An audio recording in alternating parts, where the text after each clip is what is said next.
Nos acompaña la politóloga Lisbeth Gutiérrez Obeso, a quien le damos la bienvenida. ¿Qué tal, Lisbeth? Bienvenida. Buenos días. Muy buen día. Gracias por la invitación. Qué bueno que no les detuvo la lluvia. Sobre todo. Muy bien. Alejandro Cepeda, maestro en política pública. Buenos días, bienvenido. ¿Qué tal? Buen día, Nidia. Un gusto estar aquí de nuevo. Aquí un gusto ahora estar con la doctora Lisbeth Gutiérrez. Exactamente. No, gracias a ambos porque hay muchísimo que analizar sobre este quinto informe de gobierno del presidente. Yo también, y aprovecho nada más brevemente el espacio para recordarles que acá en Radio Sonora vamos a hacer una transmisión especial sobre este informe a eso de las 9 de la mañana, justo al terminar este espacio, esta emisión. Les invitamos a que pues la sigan a través de redes sociales y también a través de nuestras frecuencias. Y yo lo que también decía antes, bueno, al inicio de este espacio informativo, es que el informe va a tener una peculiaridad el día de hoy. No va a ser desde Palacio Nacional como habitualmente ya lo había hecho el presidente anteriormente, va a ser desde Campeche. Ya lo había informado en una conferencia mañanera desde el mes de julio, en donde decía y explicaba el presidente que la razón es estar en esos sitios o en esos estados que consideran sido los más olvidados, ¿no? Uno de los más olvidados históricamente. Me parece que ha resaltado durante los últimos días el tema económico. Yo lo que he visto es que ha puntualizado mucho el presidente la fuerza que ha adquirido el peso mexicano, temas en esta materia, que suponemos va a ser uno de los temas que va a resaltar seguramente en este informe. Y me dio la tarea, así como por curiosidad de leer un poquito, ¿no?, de la historia de los informes en México. Pensaríamos que es un tema reciente, pero la verdad es que desde 1824 por ahí la Constitución, bueno, ya se decía, ya estaba así como el origen del informe, porque se establecía que el presidente en turno pues debería dar un discurso, una especie de discurso al inicio y al final del periodo del Congreso, ¿no?, de sesiones y demás, ¿no? Entonces, desde entonces están por ahí los discursos. Sabemos que han cambiado mucho, cambió por ahí desde Vicente Fox, desde Calderón, por ahí ya sabemos algunos detalles que han hecho que el informe en sí se modificara y cambiara pues como la forma en la que se da a conocer los logros de gobierno de los presidentes en turno, ¿no? Pero a ver, quiero escucharles a ustedes. A ver, adelante, Lisbeth, iniciamos contigo. Gracias. Partiendo precisamente de esa idea, de la forma en la que se da a conocer el estado que guarda la administración o el gobierno, que salga del centro del país a las entidades federativas, habla muy bien del federalismo en México. Y mira que yo no soy tan partidaria de esta forma de Estado, porque reconoce la trascendencia que tiene el desarrollo desde el ámbito local y vaya, deja de desenfocarlo todo desde el centro del país. Yo comenzaría por la forma, y en cuanto al fondo, pues cómo no resaltar que en este periodo estamos conociendo que los indicadores de Coneval pues fueron bastante halagüeños. Si bien no son perfectos sino perfectibles, sí hablan de un cambio radical respecto a los resultados que se habían obtenido previamente en materia de desarrollo social. Por principio de cuentas, eso es lo que resaltaría, la forma, y que su idea principal cuando promovía su candidatura, que era por el bien de todos y todas, primero los y las pobres, lo está logrando. Uh-huh. Ok, entonces la forma, pero también estos datos también de Coneval, ¿no? Es lo que resaltarías, ¿no? Exactamente. Muy bien, Alejandro, ¿qué resaltarías tú de este quinto informe? Pues muy probablemente, como tú bien dices, el vértice más relevante de este informe creo que también va a ser el tema de la política social. Ajá. Creo que fue algo que estuvo en primer lugar en la agenda del candidato, y fue lo que se quedó en primer lugar también en la agenda del presidente, y dio réditos esto. Como bien dice la compañera Elizabeth, pues hubo una reducción muy significativa de la pobreza. Teníamos alrededor de Aquí están los datos. más de 30 años.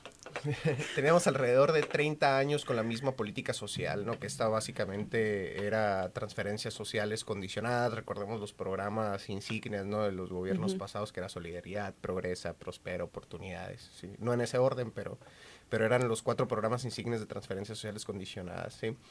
Y estos pues se vendieron en Latinoamérica muy bien. Desde que existen estos programas, pues se hicieron sus homólogos en Latinoamérica. Por ejemplo, tenemos Bolsa Familia en Brasil, tenemos también en Colombia un programa pues de transferencias sociales condicionadas muy grande. Con Andrés Manuel López Obrador, con el presidente, pues transicionamos a una idea de que las transferencias sociales ya no deben de estar condicionadas, sino deben de estar sujetas a una acción por parte de los beneficiarios para poder acceder a ese beneficio. Simplemente deberías de poder acceder a eso por tu ciudadanía como tal. Entonces, en la escala global, dentro de las personas que se dedican a la política social, se empezó a percibir las transferencias sociales condicionadas como un instrumento, digamos, controlador, un poquito patronizador, diríamos. Entonces, esto se retira. Hubo algunas personas que mencionaron que si se retiraba la condicionalidad de esto, no iba a tener eficacia. ¿Por qué? Porque las personas al recibir el dinero no lo iban a poder invertir en ellos mismos, digamos, no sé, en su educación, salud. Entonces, pues esto se probó erróneo. Hemos visto que sí ha aumentado la calidad de la alimentación. Viri Ríos, por ejemplo, sacó un estudio muy bueno en donde precisamente menciona que las personas están gastando su dinero en alimentarse mejor, ¿no? Porque ha habido mucha desinformación también en eso, por ejemplo, en el caso de los jóvenes, ¿no? En jóvenes construyendo el futuro, que se gastan su dinero en fiesta, en alcohol, ¿no? En otro tipo de vicios, mientras que la realidad es completamente distinta. Okay. Los proyectos sexenales, ¿no? Me parece que estamos, obviamente el recorrido del presidente pues ya casi finaliza el sexenio, y cuando los sexenios finalizan siempre pensamos en qué es lo que cada gobierno deja y que va a continuar después, ¿no? ¿Cuáles son esos proyectos sexenales, no? Entonces, ¿aquí qué destacarían ustedes? A ver, no sé si quisieras empezar, Lisbeth, con la eso. polémica refinería, también la planta solar acá en Sonora, claramente el Tren Maya, el aeropuerto, el AIFA en sí mismo. Constituyen los proyectos insignia de este sexenio y si bien encontramos en medios de comunicación voces encontradas desde los análisis que se llevan a cabo, eso también habla de la complejidad, si hablamos particularmente de la política energética, porque no es todo absolutamente negro ni todo absolutamente blanco. ¿A qué me refiero con esto? La crítica cuando se le apostó a refinar el petróleo que aún queda en las reservas de México es que no le está apostando a las energías limpias, energías renovables, etcétera. Pero el tema es que en el marco de la transición energética los vehículos se van a seguir moviendo con combustibles fósiles. Entonces, apostarle a la par o de manera paralela a plantas solares o a una transición energética que pueda diversificar la matriz energética, pues habla muy positivamente de quien está visualizando una política de energía para el país, cosa que están haciendo las naciones desarrolladas, buscando en otros estados-nación, pues los recursos que a ellos les faltan. México ya los posee, y si bien pues llegamos un poco tarde al tema de la soberanía energética, a pesar de tener el petróleo, el hecho de que también se esté considerando generar energía a través de plantas solares, pues habla de que están observando que el petróleo claramente es finito y que tienen que comenzar a explorar otro tipo de fuentes de energía. Claro, la solar no es la única y no necesariamente pues la mejor entre las que se ofrecen. Habrá opiniones encontradas, también está el hidrógeno verde, también está la energía eólica marina, para las cuales también Sonora ofrece, pues, a través del Mar de Cortés, sendas posibilidades. Aquí ya lo ha planteado en diferentes ocasiones el ingeniero José Rosas Acuña, favorables a instalar plantas de esta naturaleza con la colaboración no solamente del gobierno mexicano, sino alemán. Entonces, es un debate que daría para mucho, y el hecho de que se vaya a refinar el petróleo que tiene México habla de que está tratando de garantizar esa soberanía energética para poder mover al país, porque no solamente es el tema de refinarlo para generar los combustibles, para mover vehículos, sino también para ayudar a que las plantas de CFE, algunas, funcionen, pues están interrelacionadas unas y otras. Ahora, el gran reto también es el tema de la transmisión y la distribución. Ok, no, y me parece bien interesante esto que nos compartes, porque justamente ahorita estaba comentando Alejandro, es que muy probablemente también en el informe se toque el tema del Plan Sonora, ¿no? Que conlleva muchos de los aspectos que acabas de mencionar y que parte de ello pues también es aprovechar lo que cada estado tiene en particular, es decir, cada estado es diferente y acá en Sonora pues las plantas es lo que se está proyectando, ¿no? Ajá, y sobre todo que no es un tema menor. Claro. Se echa a andar la luz en los hospitales, la luz en los hogares. No podríamos estar aquí si no tuviéramos energía eléctrica, por ejemplo. No podríamos haber llegado en poco tiempo si no hubiéramos usado vehículo. Todavía no estamos tan avanzados para normalizar el uso de la bicicleta, por ejemplo, que también tiene que ver en el tema de la energía y su aprovechamiento. Pero tenemos las bases para sentar un debate serio en la materia. Sí, sin duda alguna. Sí. Alejandro, ¿qué pudieras aportar?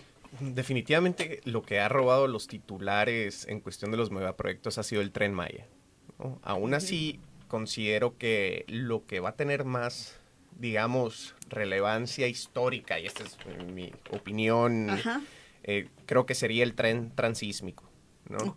Para el transporte de mercancías. Precisamente ayer estaba platicando sobre la cuestión de qué es lo que está sucediendo en el Canal de Panamá.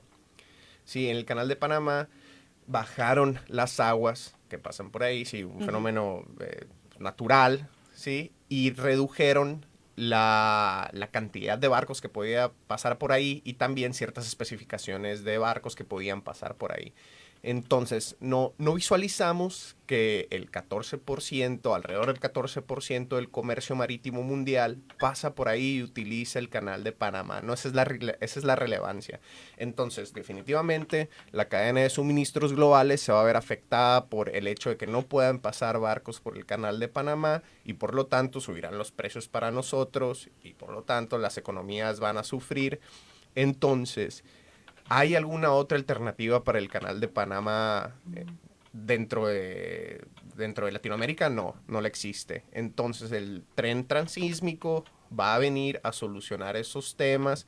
Por ejemplo, el Canal de Panamá está muy sujeto, como decimos, a cuestiones de la naturaleza, ¿no? En este caso, bajo el agua, los barcos no pueden pasar por ahí.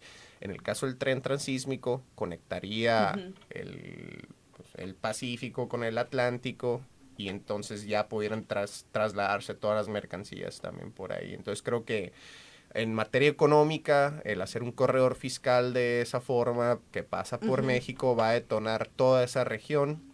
Y creo que el presidente ha sido, como decía Lisbeth, ha visto por todas las regiones en el sentido de que tienes en el sureste del país, pues el Tren Maya, luego un poco más al norte pues tenemos el tren transísmico, luego aquí tenemos el Plan Sonora. ¿Y cuánto tiempo no teníamos escuchando de la capacidad solar de Sonora y de que si se instalaran paneles solares y que ahí estaba y no pasaba nada, ¿no? Sí, y yo creo que tengo alrededor de unos 15 años escuchando la capacidad solar de Sonora y cómo sería un lugar idóneo para aprovechar y por fin se logró, ¿no? Y no solamente se logró en el sentido de que van a instalar paneles solares, aquí se acabó, ¿no? Están generando todo un ecosistema alrededor de esa generación de electricidad, como es en el caso, por ejemplo, de la industria de los semiconductores, ¿no? Que es una industria que se requiere mucha energía eléctrica.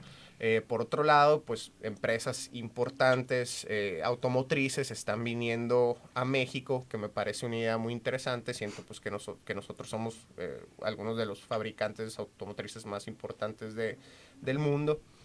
Y creo que todos estos proyectos pues definitivamente van a subsistir. Y no solamente los megaproyectos, creo, porque digo, si bien hay relevancia en estos megaproyectos, creo que lo que realmente cambia el transcurso de las vidas de las personas sí son las políticas específicas, pues, ¿no? Claro.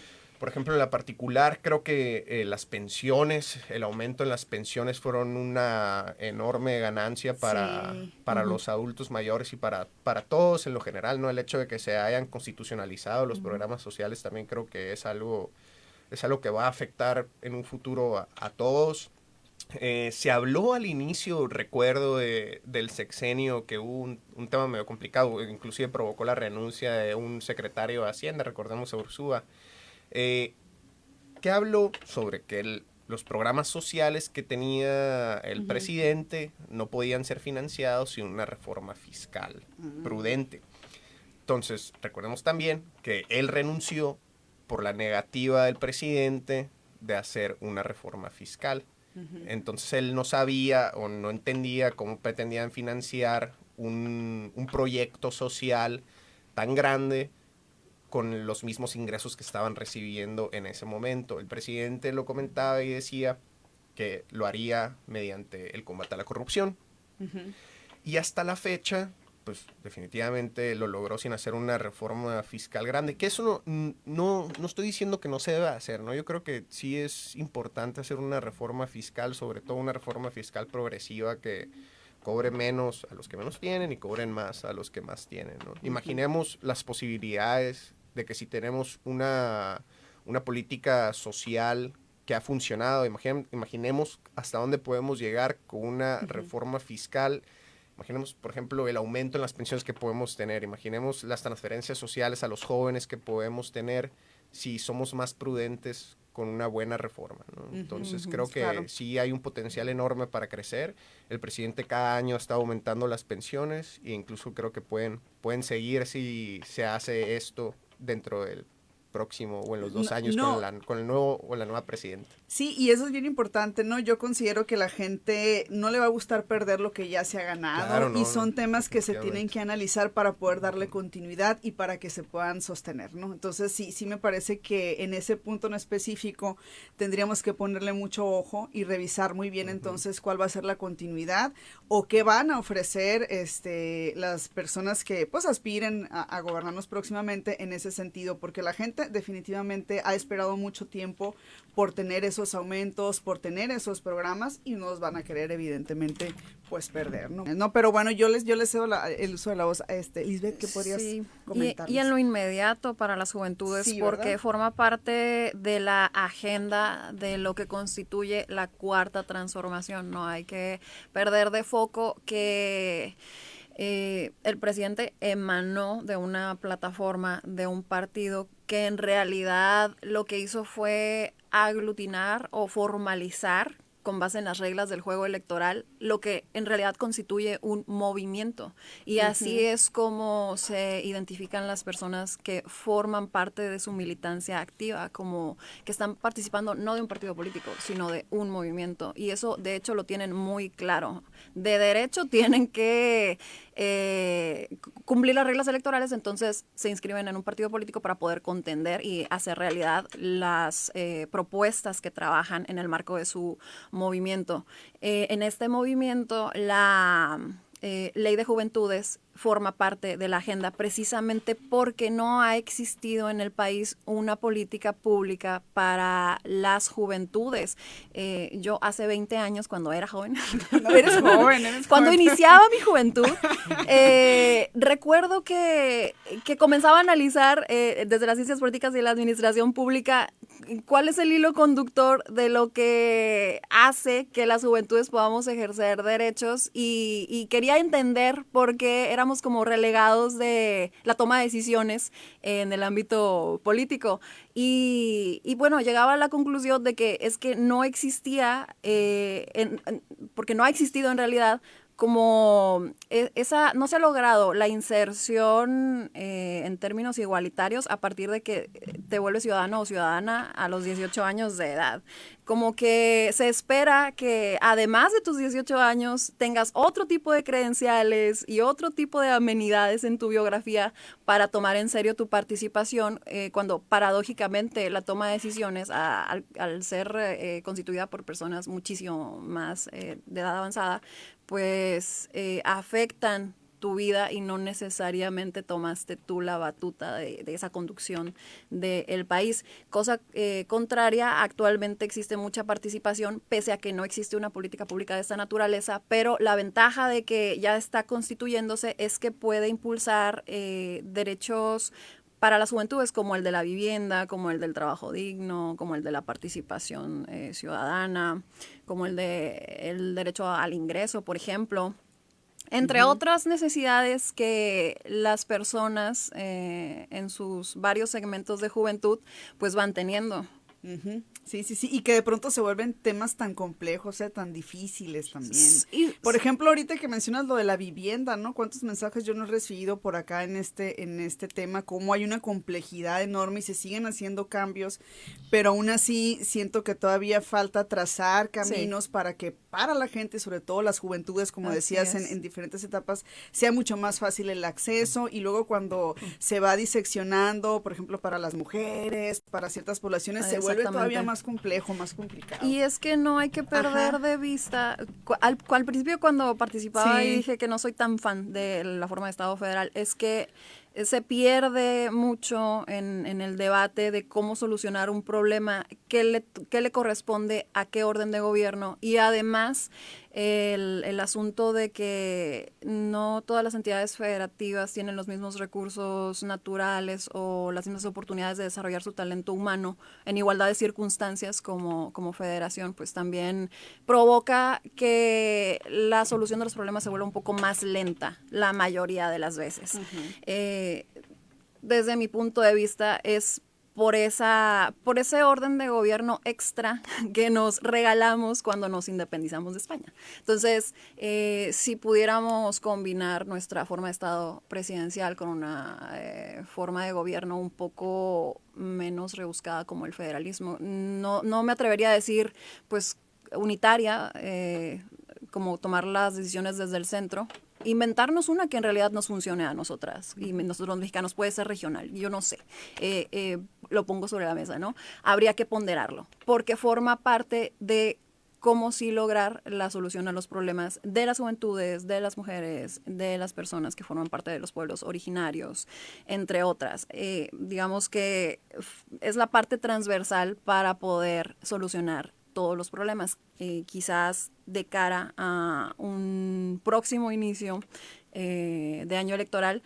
Cuando sea el momento de que lleguen las propuestas, pues también habría que analizar si alguien tiene una propuesta en ese sentido. En sexenios anteriores se planteaba el semipresidencialismo, o sea, no solamente apostar el cambio de forma de Estado, sino también a la forma de gobierno. Entonces habría que observar si alguien ya percibió ese camino sinuoso para la solución de los problemas y si está dispuesto a a liderar algo así, porque sería restar poder local, pero aumentar la capacidad de transformación, así de no directo.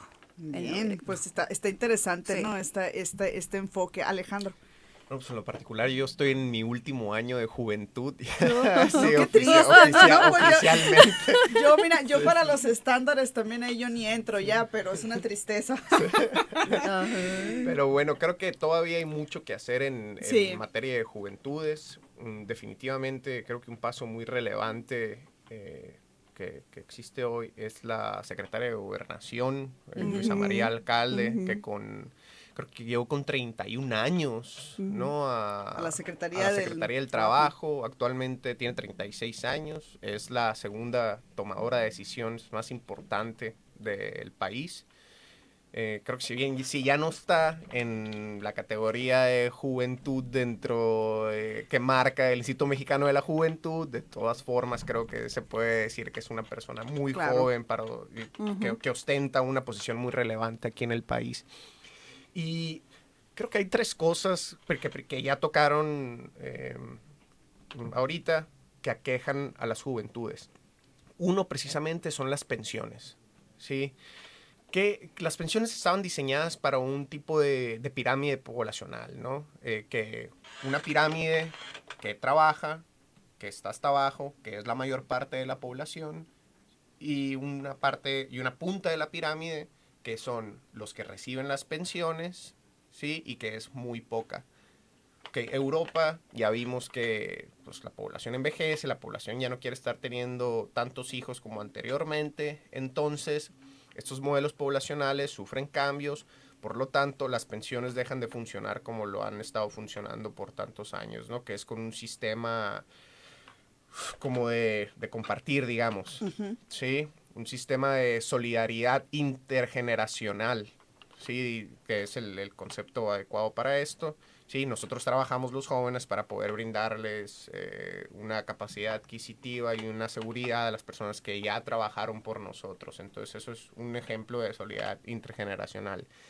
Ahora que ya la mayor parte de la población no está en el rango de 18 a 45, que es tus edades más productivas, pues ya se empieza a dificultar el tema de las pensiones. Entonces, ¿a dónde podríamos ir con esto? Pues se están explorando nuevos sistemas, ¿no? Por ejemplo, el sistema de capitalización individual, ¿no? Ya hay otros tipos de pensiones que creo que el Estado, en el transcurso de los años, va a tomar un papel menos relevante, digamos, en el rol de las pensiones. Vemos que están complicándose las pensiones en todas partes. Creo que ahí hay un campo de acción para la iniciativa privada muy fuerte. Esperamos que me equivoque, porque creo que este tema debe ser una política de Estado, debe estar asociado a las políticas públicas que establece el gobierno, porque es un tema de vivencia, ¿no? Es un tema de Pero lo estamos existencia. sintiendo así, estamos sintiendo que es el área privada quien realmente tiene más campo de ahorita. acción, Sí, campo digamos, de acción. ajá, O sea, digo, vemos que cada por vez... esa falta de... Sí, ¿no? vemos que cada vez más las personas están yéndose por unos sistemas de pensiones privadas, pues, ¿no? Por fondos de pensiones privadas. Y esto, pues, es de doble filo. Por un lado, pues, está bien que tengamos la opción de ir hacia un privado para tener, digamos, entre comillas, un poco más de certidumbre, pero también sabemos que el papel del Estado y el rol del Estado, entre más se achica, pues más crece en la iniciativa privada, y eso se va para más abusos. Luego tenemos monopolios, luego vamos a tener 2, 3 aseguradoras que se comparten todo y ellos pactan sus precios. Otra cosa muy interesante también, que ya lo tocaron, es el tema de la vivienda. No hay país en el mundo actualmente que no tenga un problema de vivienda para las juventudes, ¿sí?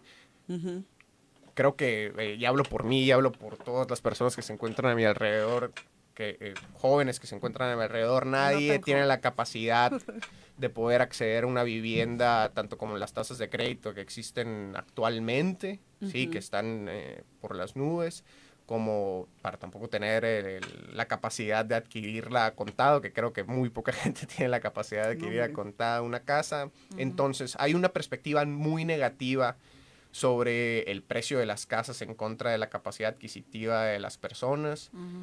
Vemos casi imposible a las juventudes poder adquirir una casa sin endeudarte por 30 años y venderle el alma casi a un banco. Entonces, creo que ya tienen hablando bastante tiempo de un rompimiento de esta burbuja que existe en los precios de las casas. Es impresionante ver cuál es el precio de las casas en todos los lados. Y solamente hay un país, me gusta bastante, un columnista estadounidense que escribía en Bloomberg y actualmente tiene su propio canal. O sea, se llama Noah Smith. Siempre retrata las políticas de viviendas del mundo. Y Japón y Tokio en particular, es la única urbe de un país desarrollado, digamos. No me gusta la palabra desarrollado, subdesarrollado, no, pero de un país, bueno, de una ciudad desarrollada, una ciudad extremadamente urbanizada, que en los últimos 20 años no ha subido los precios de las casas. ¿Sí? ¿Y por qué es esto? ¿Por qué lo menciona? Porque hay una constante evolución en la fabricación de las casas, ¿no? Cada vez están, a pesar de que tal vez no están pidiendo más casas en Tokio, ¿sí? El hecho de que sigan construyendo casas y construyendo constantemente, ¿sí? Hace que los precios de las casas se mantengan o incluso bajen, ¿no? Entonces, sí hay políticas como las de Tokio para mantener el precio bajo de las casas, ¿no? Para mantener los precios que ya existían.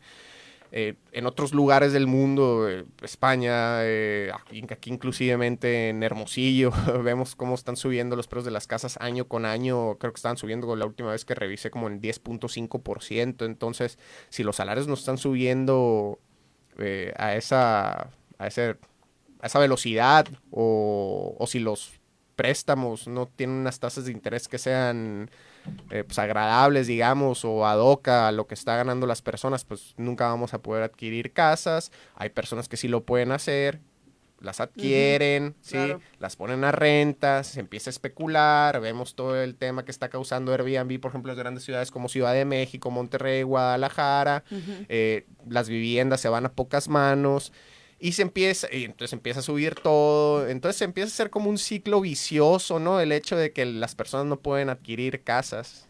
Y por otro lado, el tema de los salarios, que también lo tocaron, que es otro muy tema, interesante. ¿no? Pero, Los salarios, pues están, si Sí. bien el salario mínimo aumentó de enorme forma, un 200%, no, 100% en el último año, pues sí vemos que hay también como un panorama muy negro y muy negativo en materia de capacidad adquisitiva de los jóvenes, ¿no? Entonces, sí, muchísimos retos también Sí. hay por hacer.